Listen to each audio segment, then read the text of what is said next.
Hello guys, ang isi-share ko sa inyo ngayon ay kung paano kumuha ng NBI clearance.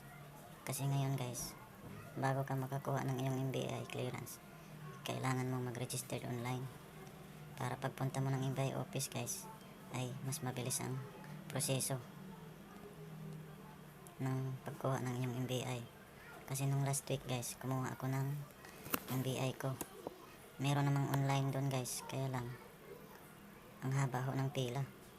Kaya mas mabuti guys kung bago ka pumunta ay nakapag-register ka na online, para pagdating mo doon hindi ka napipila sa online, didiretso ka na sa taas para mag picture.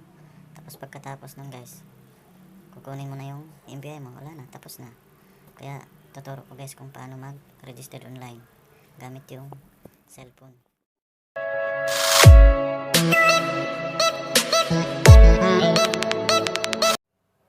Ayan guys, punta na tayo sa ating browser na gamit dito sa Chrome, kaya Google. Then type nyo lang guys clearance.nbi.gov.ph. yan, meron na po guys, i-click na lang natin. Then click natin, I agree. Click natin ulit guys yung close. Then punta tayo sa baba, registered. Then do you have an NBI clearance issued from 2014 to present? Click natin yung no guys. Then select gender, male pag lalaki ka, female naman pag babae ka guys. Click natin yung male. Civil status, single, married kung kasal ka naman guys. I-click natin single. And then birth date, kung anong buwan ka pinanganak, October. And then kung anong pizza ka pinanganak, 11. Halimbawa lang naman to guys. Then taon, kung anong taon ka pinanganak, halimbawa 1990. Ayan. Tapos yung pangalan mo guys, gagawa na lang tayo ng halimbawa guys. Lalagay natin Berting. Halimbawa lang to guys Berting. Tapos yung middle name ni Berting, di ko alam middle name niya guys. Gawa na lang tayo Mercado. Ayan. Surname Labra. Ayan. Tapos yung cellphone number mo guys, dapat yung ilalagay mo ditong cellphone number ay yung ginagamit mong cellphone number guys, kasi may ititik sila sa'yo na code, at yung code na yun din ang i-enter nyo mamaya para makaproceed tayo. Then gagamitin ko guys yung gamit kong cellphone number 0943-623-62. And then dito naman guys, enter nyo email address. Dapat yung ilalagay nyo dito guys ay wag yung ginagamit yung email na lagi. Dapat gagawa tayo ng panibago guys, kasi yung luma pag ilagay nyo dito hindi siya magsisave. Kaya gagawa tayo ng panibago. Gagawa natin ng email at si Berting. Ayan. Halimbawa ito guys, ayan, bertinglabra22@gmail.com. Then gagawa din tayo ng password. Dapat tandaan nyo guys, kasi mamaya pag nagsa-sign up tayo, yun din ang isa-sign up natin dun, yung inilagay natin dito. Kasi yung gagawin natin guys, sign in pa lang to. Yan, gagawa tayo ng password.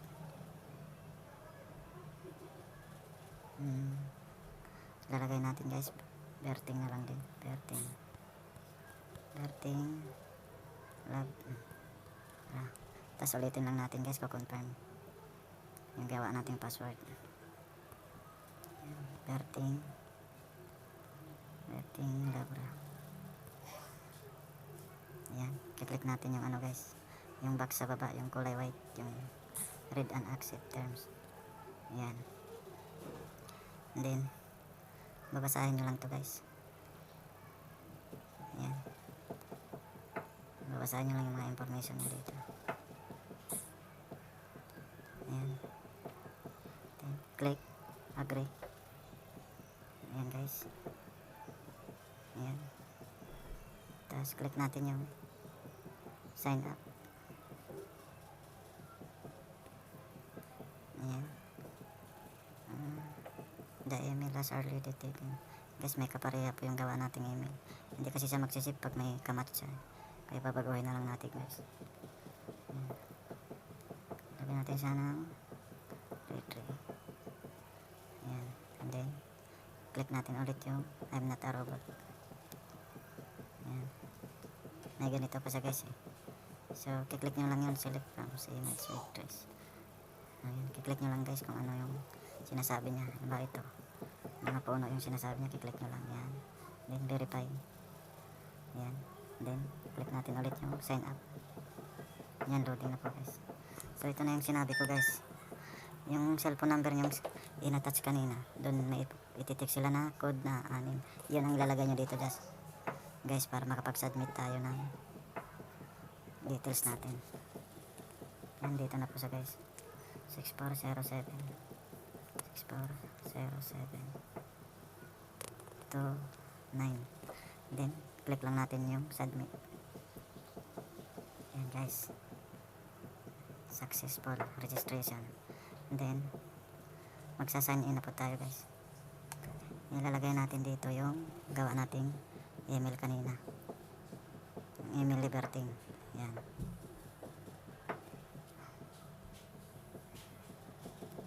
Yan din yung password na gawa natin rin kanina, liberting labra. Then click natin sign in. Ayan guys, pipilapan lang po natin yung applicant information. Pipilapan lang natin siya ulit. Ayan, middle name ni Verting guys, yung lagay natin kanina, Mercado. And then last name, gender, nickname. Yung nickname, kung wala naman kayong nickname guys, okay lang kahit wala kayong lalagay natin nan. Tas other name, kahit wala rin yun guys, okay lang, lalagyan nyo lang nan. Ayan. Tapos birthplace, kung saan pinanganak si Verting. Kaya halimbawa guys, lalagay lang natin, halimbawa lang naman. Ayan, Malabon City. Citizenship, Filipino. And then, kung saan siya nakatira. Ayan, lalagay natin guys. Number 56 Aranita Avenue, Potrero, Malabon. Ayan guys. And then, yung cellphone number guys. Ayan, ilalagay nyo lang ulit dito yung cellphone number nyo. And then family background guys, yung pangalan ng tatay ni Verting. Halimbawa guys, pangalan ni tatay ni Verting, yung pangalan, halimbawa Pedro. Tapos father birthplace, yung saan pinanganak yung tatay ni Verting guys, ilalagay nyo. Ilalagay na lang din natin Malabon. And then yung nanay naman ni Verting guys, yung pangalan, halimbawa Juliana. Ayan, birthplace, ilalagay na lang din natin guys Malabon. Ayan, others information, educational attainment. Ito guys yung kung ano yung natapos mo, college graduate, vocational, college level, high school graduate.